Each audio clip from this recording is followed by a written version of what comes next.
ನಮಸ್ಕಾರ ಸ್ನೇಹಿತರೆ.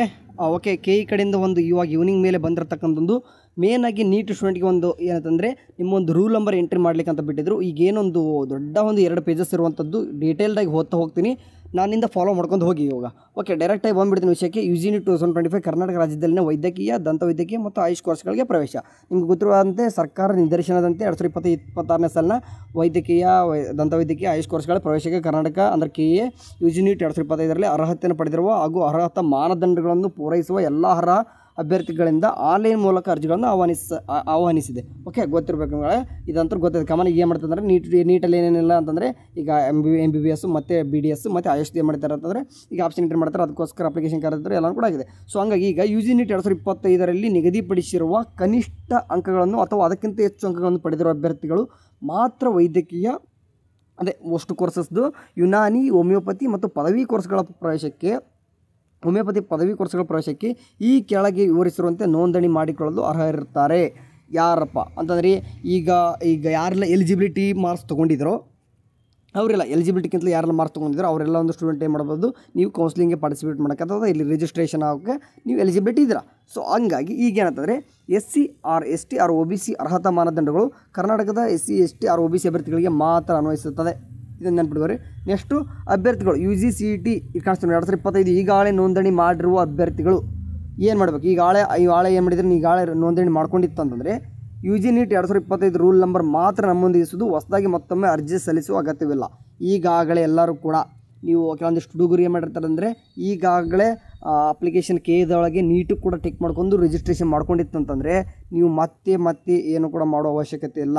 ಓಕೆ, ಇಲ್ಲಿ ಕಾಣಿಸ್ತಿದೆ ನೋಡಿ, 5/7/2025 ಸಂಜೆ 7ರಿಂದ 8/7/2025 ಬೆಳಗ್ಗೆ 11ರವರೆಗೆ ಅಂತಂದರೆ ಯಾರೆಲ್ಲ UGCET 2025 ಈಗಾಗಲೇ ನೋಂದಣಿ ಮಾಡಿಕೊಂಡಿದ್ದೀರೋ ಅವರು ಮಾತ್ರ ರೂಲ್ ನಂಬರ್ ಎಂಟ್ರಿ ಮಾಡಬೇಕು. ಓಕೆ, ಮೆನ್ಷನ್ ಮಾಡಿದರೆ ಮತ್ತೊಮ್ಮೆ ಯಾರು ಅರ್ಜಿಯನ್ನು ಸಲ್ಲಿಸುವ ಅಗತ್ಯವಿಲ್ಲ. ಹೇಳ್ತೀನಿ ನೋಡಿ, ಈಗಾಗಲೇ ನೀವೆಲ್ಲರೂ ಕೂಡ KEದಲ್ಲಿ ರಿಜಿಸ್ಟ್ರೇಷನ್ ಮಾಡ್ಕೊಂಡಿತ್ತಂದರೆ ಮತ್ತೆ ನೀವು ಇಲ್ಲಿ ಅರ್ಜಿ ಸಲ್ಲಿಸುವ ಅವಶ್ಯಕತೆ ಇಲ್ಲ. ಯಾರೆಲ್ಲ ಈಗಾಗಲೇ ರಿಜಿಸ್ಟ್ರೇಷನ್ ಮಾಡ್ಕೊಂಡ್ರೆ ಅವ್ರು ಮಾತ್ರ 5ರಿಂದ 8ನೇ ತಾರೀಕುವರೆಗೂ ನೀವೇ ಮಾಡಬೇಕು ಅಂತಂದರೆ ನಿಮ್ಮೊಂದು ರೂಲ್ ನಂಬರ್ ಎಂಟ್ರಿ ಮಾಡಬೇಕು. Okay, downloading and verification slip ಮತ್ತು ದಾಖಲೆಗಳ ಪರಿಶೀಲನೆ ಬಗ್ಗೆ ಕೂಡ ಅಂದರೆ ನೀಟ್ ಸ್ಟೂಡೆಂಟ್ಗೆ ಕೊಟ್ಟಿದ್ದಾರೆ. ಇಲ್ಲಿ UGCET 2025 ಈಗಾಗಲೇ ನೋಂದಣಿ ಮಾಡಿರುವ ಅರ್ಹ ಅಭ್ಯರ್ಥಿಗಳು ಪ್ರಾಧಿಕಾರದ ವೆಬ್ಸೈಟಿನಲ್ಲಿ ನಿಗದಿತ ಲಿಂಕ್ನಲ್ಲಿ ನೀಟ್ ರೂಲ್ ನಂಬರ್ ಎಂಟ್ರಿ ಮಾಡಿದ ನಂತರ ಯಾರೆಲ್ಲ ಈಗಾಗಲೇ ರಿಜಿಸ್ಟ್ರೇಷನ್ ಮಾಡ್ಕೊಂಡಿದ್ದಾರೆ ಆಳೆ ಅಂದರೆ KEದಲ್ಲಿ ಅಂದರೆ UGCETಲಿ ಆಳೆ ಎಲ್ಲರೂ ಕೂಡ ರಿಜಿಸ್ಟ್ರೇಷನ್ ಮಾಡ್ಕೊಂಡಿದ್ದಾರೆ, ಜಸ್ಟ್ ರೂಲ್ ನಂಬರ್ ಎಂಟ್ರಿ ಮಾಡಬೇಕು. ಮಾಡಿದ ನಂತರ ಅರ್ಜಿಯನ್ನು ಡೌನ್ಲೋಡ್ ಮಾಡಿಕೊಳ್ಳಿ ಹಾಗೂ ಮುದ್ರಿತವಾಗಿರುವ ನೀಟ್ ರೂಲ್ ನಂಬರನ್ನು ಪರಿಶೀಲಿಸಿಕೊಳ್ಳಿ. ಓಕೆ, ನೆನಪಿಡಬೇಕು, ಯಾರೆಲ್ಲ 2025ರಲ್ಲಿ ಈಗಾಗಲೇ ನೋಂದಣಿ ಮಾಡಿರುವ ಅರ್ಹ ಅಭ್ಯರ್ಥಿಗಳು, ಓಕೆ, ನೋಂದಣಿ ಮಾಡ್ಕೊಂಡಿರ್ತಕ್ಕಂಥ ಎಲಿಜಿಬಲ್ ಕ್ಯಾಂಡಿಡೇಟ್ಸು ಏನು ಮಾಡಬೇಕು, ವೆಬ್ಸೈಟಲ್ಲಿ ಬಂದುಬಿಟ್ಟು ನಿಗದಿ ಅವ್ರು ಕೊಟ್ಟಿರ್ತಕ್ಕಂಥ ನೀಟ್ ರೂಲ್ ನಂಬರ್ ಎಂಟ್ರಿ ಕೊಟ್ಟಿರ್ತಕ್ಕಂಥ ಲಿಂಕಲ್ಲಿ ನಿಮ್ಮ ಏನು ಮಾಡಬೇಕು, ನಿಮ್ಮ ರೂಲ್ ನಂಬರ್ ಎಂಟ್ರಿ ಮಾಡಬೇಕು. ನೆಕ್ಸ್ಟು ನಿಮ್ಮ ಏನು ಮಾಡಬೇಕು, ನಿಮ್ಮೊಂದು ಮಾಡಿದ ನಂತರ ಅರ್ಜಿಯ ಡೌನ್ಲೋಡ್ ಮಾಡಿಕೊಳ್ಳಿ. ಅಂದರೆ ಏನು ಮಾಡಬೇಕು, ನಿಮ್ಮೊಂದು ರೂಲ್ ನಂಬರ್ ಎಂಟ್ರಿ ಮಾಡತಕ್ಕಂಥ ಒಂದು ಸ್ಲಿಪ್ ಬರ್ತೈತಲ್ಲ ಆ ಒಂದು ಅರ್ಜಿಯನ್ನು ಅದನ್ನು ಡೌನ್ ಮಾಡ್ಕೋಬೇಕು. ನೆಕ್ಸ್ಟ್ ರೂಲ್ ನಂಬರ್ನು ಕೂಡ ಕರೆಕ್ಟ್ ಇದೆಯಲ್ಲ ಒಂದು ಟೈಮ್ ಚೆಕ್ ಮಾಡ್ಕೊರಿ. ನೆಕ್ಸ್ಟು ನಂತರ UG ವೆರಿಫಿಕೇಷನ್ ಸ್ಲಿಪ್ಪನ್ನು ಪ್ರಾಧಿಕಾರದ ವೆಬ್ಸೈಟ್ನಿಂದ ಡೌನ್ಲೋಡ್ ಮಾಡಿಕೊಳ್ಬೇಕು. ಸೇಮ್ ಕೆಲವೊಂದಿಷ್ಟು ಹುಡುಗರಿಗೆ ಈಗ ಕನ್ಫ್ಯೂಷನ್ ಆಗ್ತದೆ, ಅಣ್ಣ ನಾನು KCET ಮತ್ತು ನೀಟ್ ಎರಡು ಕೂಡ ಮತ್ತು ವೆರಿಫಿಕೇಷನ್ ಸ್ಲಿಪ್ ಒಂದೇ ಬರಬೇಕು. ಹೌದು, ಈಗ ಏನಾಗ್ತದೆ ಅಂದರೆ ನೀಟ್ ಮತ್ತು KCET ಎರಡು ಕೂಡ ಪಾರ್ಟಿಸಿಪೇಟ್ ಮಾಡಿದ್ರೆ ಸೇಮ್ ಇರ್ತದೆ ಸ್ಲಿಪ್ಪು.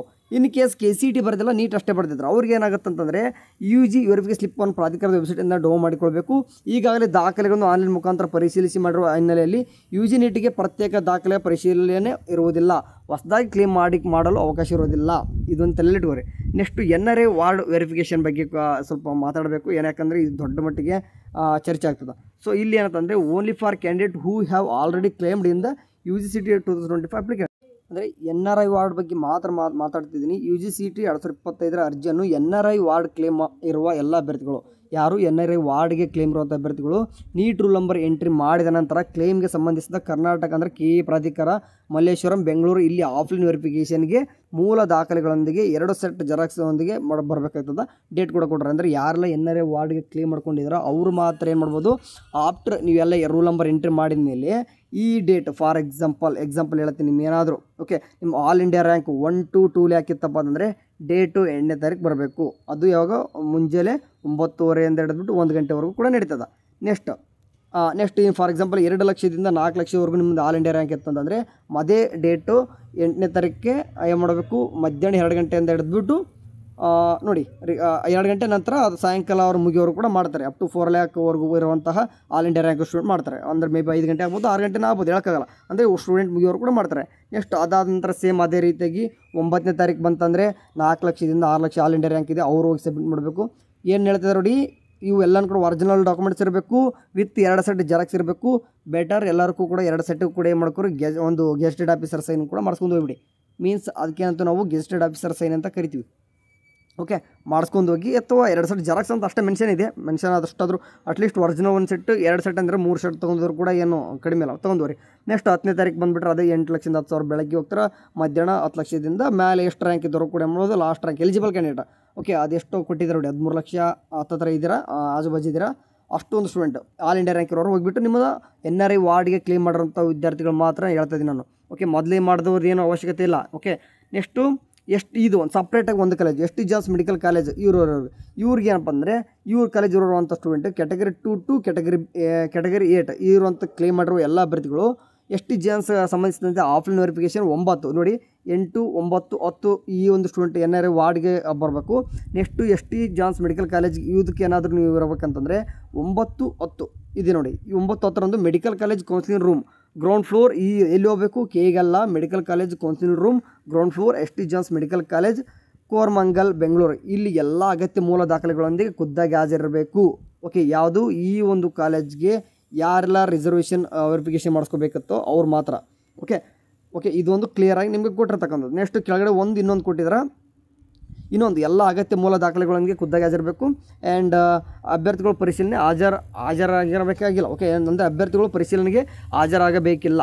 ಓಕೆ, ಹೇಳ್ತೀನಿ ನೋಡಿ, ಅಂದರೆ ಇಲ್ಲಿ ಯಾರು ಕ್ಯಾಟಗರಿ 1 to ಇಲ್ಲಿ ಕೊಟ್ಟಿರ್ತಕ್ಕಂಥದ್ದು category 2 to 8. Okay, but category 1 to 9 ಬೇಕಾಗಿಲ್ಲ, 1 to 8 ಇದ್ದವ್ರು ಮಾತ್ರ. ನೆಕ್ಸ್ಟು ಈಗ UGCET 2025ಗೆ ನೋಂದಣಿ ಮಾಡದಿರುವ ಅಭ್ಯರ್ಥಿಗಳು, ಅಂದರೆ ಮಾಡದಿರುವ UG NEET ಅಭ್ಯರ್ಥಿಗಳು, UGCET 2025 ನೋಂದಣಿ ಮಾಡದಿರುವ UG NEET ಅಭ್ಯರ್ಥಿಗಳು ಇವ್ರು ಏನು ಮಾಡಬೇಕು?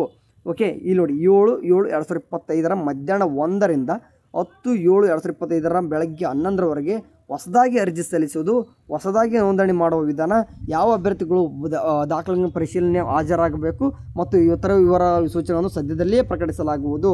ಅಂತಂದರೆ ನಿಮಗೆ ಯಾರೆಲ್ಲ ಇದುವರೆಗೂ ಕೂಡ ನೀವು ಅಂದರೆ CET ನೀವು ರಿಜಿಸ್ಟ್ರೇಷನ್ ಮಾಡ್ಕೊಂಡಿಲ್ಲೋ ಅಂಥ ಒಂದು ಸ್ಟೂಡೆಂಟ್ಗೆ ಏನು ಮಾಡ್ತಾರೆ ಅಂತಂದರೆ 7/7/2025 ಮಧ್ಯಾಹ್ನ 1 ಗಂಟೆಯಿಂದ 10/7/2025 ಬೆಳಗ್ಗೆ 11ರವರೆಗೂ ಕೂಡ ಏನು ಮಾಡ್ತಾರೆ ಅಂತಂದರೆ ನಿಮಗೆ ಹೊಸದಾಗಿ ಏನು ಮಾಡಬೇಕು, ಹೊಸದಾಗಿ ಯಾವ ರೀತಿ ಮಾಡಬೇಕು, ಯಾವ ಅಭ್ಯರ್ಥಿಗಳು ದಾಖಲೆ ಪರಿಶೀಲನೆ ಹಾಜರಾಗಬೇಕು, ಈ ಥರ ಎಲ್ಲ ಒಂದು ಡೀಟೇಲ್ಸು ಕೂಡ KA ಪ್ರಕಟಿಸ್ತಾರೆ ಅಂತಂದು ಈ ಒಂದು ಪೇಜಲ್ಲಿ ಹೇಳ್ತಿದ್ದಾರೆ. ಈಗ 1ನೇ ಪೇಜು ಅಷ್ಟು ಕೊಟ್ಟಿದ್ದಾರೆ. ಈಗ 2ನೇ ಪೇಜು ಸೇಮ್ ಅದೇ. ಓಕೆ, ಅದನ್ನೇ ಏನು ಮಾಡಿದ್ರೆ ಇಂಗ್ಲೀಷಲ್ಲಿ ಕೊಟ್ಟಿದ್ದಾರೆ. ಯಾವುದೇ ರೀತಿ 2ನೇ ಪೇಜ್ ನೀವೇನು ಅದನ್ನೇ ನೋಡ್ಕೊಂಡ್ರು ಕೂಡ ಸೇಮ್ ಅದೇ ಇರ್ತದೆ. ಈ 1ನೇ ಪೇಜು ಸ್ವಲ್ಪ ಗಮನದಲ್ಲಿಟ್ಕೋರಿ, ಯಾಕಂದರೆ ಡೀಟೇಲಾಗಿ ಓದ್ಕೋರಿ. ಇನ್ನೊಂದು ಟೈಮ್ ಬೇಕಾದರೆ ನಾನು ಹೇಳಿರ್ತಕ್ಕಂಥ ಅರ್ಥ ಆಗಿಲ್ಲ ಅಂದರೆ ಇನ್ನೊಂದು ಟೈಮ್ ಓದ್ಕೋರಿ. ಅರ್ಥ ಆಗಿರ್ತದೆ ಅನ್ಕೊಂಡಿರ್ತೀನಿ. ಯಾಕಂದರೆ NRI ವಾರ್ಡ್ ಅಂತಂದರೆ ಯಾರೆಲ್ಲ ರಿಸರ್ವೇಷನ್ ಇದು ಬೇಕು ಅಂದರೆ ಅಪ್ಲಿಕೆಂಟ್ ಮಾಡ್ತಿರೋ ಅವ್ರು ಅಂತಂದರೆ ನೀವು ಏನು ಮಾಡಬೇಕಂತಂದರೆ ಆಫ್ಲೈನ್ ವೆರಿಫಿಕೇಷನ್ ಮಾಡೋಕೆ ಆಫ್ಟರ್ ರೂಲ್ ನಂಬರ್ ಎಂಟ್ರಿ ಮಾಡಿದ ತಕ್ಷಣ ಏನು ಮಾಡಬೇಕು, ಈ ಒಂದು ಟೈಮ್ಗೆ ಹೋಗ್ಬಿಟ್ಟು ನಿಮ್ಮೊಂದು ಡಾಕ್ಯುಮೆಂಟ್ ವೆರಿಫಿಕೇಷನ್ ಮಾಡ್ಸ್ಕೊಂಬರ್ಬೇಕು. ಯಾರೆಲ್ಲ ST ಜಾನ್ಸ್ ಮೆಡಿಕಲ್ ಕಾಲೇಜ್ ಇದಕ್ಕೇನಾದರೂ ರಿಸರ್ವೇಷನ್ ಏನು ಮಾಡ್ಕೋಬೇಕಂದ್ರೆ ವೆರಿಫಿಕೇಷನ್ ಮಾಡಿಸ್ಬೇಕಂತಂದರೆ ನೀವು ಕ್ಯಾಟಗರಿ 2 to 8 ಇತ್ತಂತಂದರೆ ನೀವು ಏನು ಮಾಡಬೇಕು, ಈ ಒಂದು ಇಲ್ಲಿ ಕೊಟ್ಟಿದ್ದಾರೆ ಈ ಒಂದು ಕಾಲೇಜ್ ಗೊತ್ತು, ಈ ಒಂದು ಪ್ಲೇಸ್ಗೆ ಹೋಗ್ಬಿಟ್ಟು ಏನು ಮಾಡಬೇಕು, ನೀವು ವೆರಿಫಿಕೇಷನ್ ಮಾಡಿಸ್ಕೊಂಬರ್ಬೇಕಾಗ್ತದೆ. ಆ್ಯಂಡ್ ಕ್ಯಾಟಗರಿ 1 to 9 ಬೇಕಾಗಿಲ್ಲ ಅಂತ ಹೇಳಿದಾರೆ. ಓಕೆ, ಮೇನಾಗಿ ಸ್ಟೂಡೆಂಟ್ ಇಲ್ಲಿ ಇರ್ತಾರೆ ಜಾಸ್ತಿ, ನೀವು ರೂಲ್ ನಂಬರ್ ಎಂಟ್ರಿ ಮಾಡಿ ಎಲ್ಲ ಹೇಳ್ದಂಗೆ ಅವ್ರಿಗೆ ಮಾಡಬೇಕು. ಇದಿಷ್ಟು ನಿಮ್ಮ ಒಂದು ನೀಟ್ಗೆ ಸಂಬಂಧಪಟ್ಟಾಗಿ ಫುಲ್ ಡೀಟೇಲಾಗಿ ಬಿಟ್ಟಿದ್ದಾರೆ. ಓಕೆ, ಇವಾಗ ನೀವು ಆರಾಮಾಗಿ ನಿಮ್ಮ ರೂಲ್ ನಂಬರ್ ಎಂಟ್ರಿ ಮಾಡ್ಬೋದು. ಓಕೆ, ಸರಿ, ಥ್ಯಾಂಕ್ ಯು KA. ಇದ್ರ ತಕ್ಕನಾಗಿ ನೀಟಾಗಿ ಕೂತ್ಬಿಟ್ಟು ಇನ್ನೊಂದು ಟೈಮ್ ಬಂದುಬಿಟ್ಟು KA ಡೈರೆಕ್ಟರ್ ಬಂದು ಹೇಳಿದ್ರೆ ಇನ್ನೂ ಕೂಡ ನಿಮ್ಗೆ ಅರ್ಥ ಆಗ್ತದೆ, ಯಾವುದೇ ರೀತಿ ಗೊಂದಲ ಇರಲ್ಲ. ಸರಿ, ಇನ್ನೂ ಕೂಡ ಹೆಚ್ಚಿನ ಅಪ್ಡೇಟ್ಸ್ಗಳು ಬರ್ತಾ ಇರ್ತವೆ. ಸೊ ಹಂಗಾಗಿ ನಮ್ಮ ಚಾನಲ್ಗೆ ಒಂದು ಸಬ್ಸ್ಕ್ರೈಬ್ ಇಟ್ಕೊಂಡ್ರಿ. ಸರಿ, ಥ್ಯಾಂಕ್ ಯು ಫಾರ್ ವಾಚಿಂಗ್. ಅವನಷ್ಟೇ, ಬಾಯ್.